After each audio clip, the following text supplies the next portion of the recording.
Bonjour tout le monde. Dans cette vidéo, nous allons faire la représentation graphique de ces deux fonctions affines.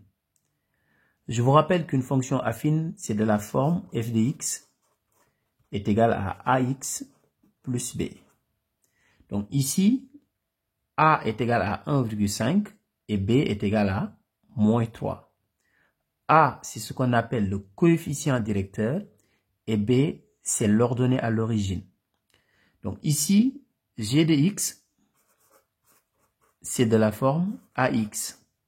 G de x, c'est une fonction linéaire, mais n'oubliez pas que toutes les fonctions linéaires sont des fonctions affines. Parce que là, je peux ajouter plus 0, c'est-à-dire b égale 0.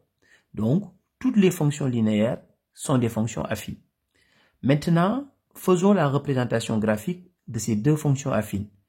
Il faut savoir que la représentation graphique d'une fonction affine, c'est une droite. Et pour tracer une droite, nous avons besoin de deux points.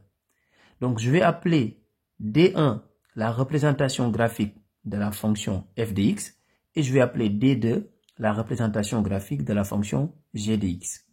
Donc, je vais choisir deux points qui appartiennent à la droite D1. Donc, pour cela, je vais calculer par exemple f de 0. Donc, je peux calculer f de 0.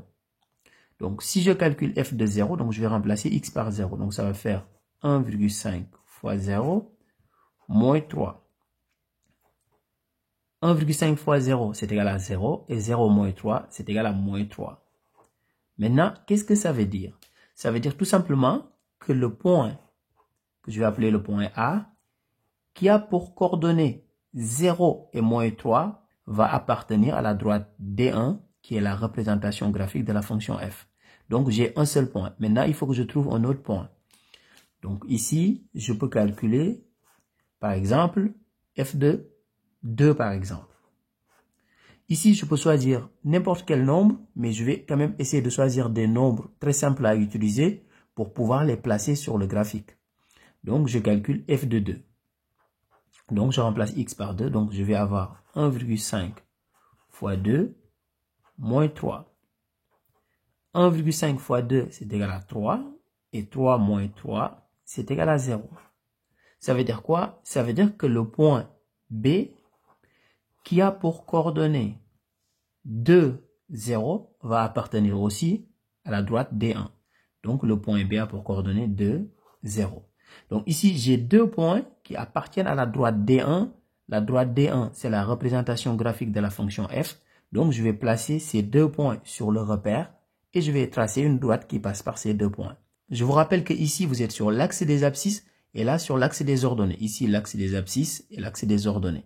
Donc, le 0 sur l'axe des abscisses, donc c'est ici. Moins 3 sur l'axe des ordonnées, c'est ici.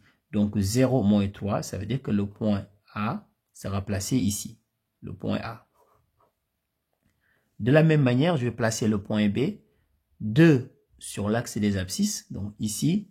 Et 0 sur l'axe des ordonnées, donc le 0 c'est ici. Donc, ça veut dire que le point B sera placé ici.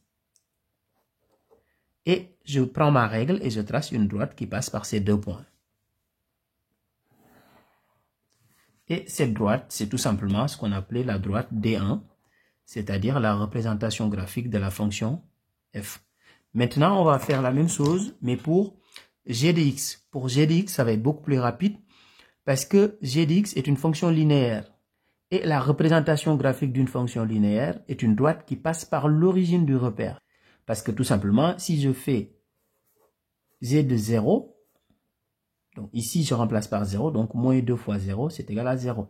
Donc, ici, le point O, qui est l'origine du repère, qui a pour coordonnées 0, 0, est un point qui appartient à la droite D2.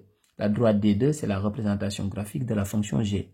Maintenant, je prends un autre point. Par exemple, je peux prendre ici G de 1, par exemple. Je calcule G de 1.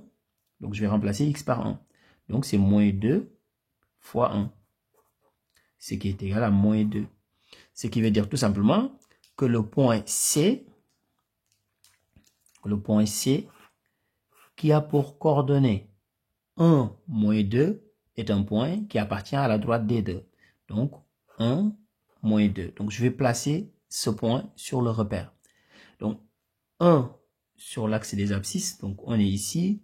Moins 2 sur l'axe des ordonnées. Donc, 1, moins 2. Donc, ici, nous avons le point C. Je sais que le point C appartient à la droite D2 et la droite D2 passe par l'origine du repère.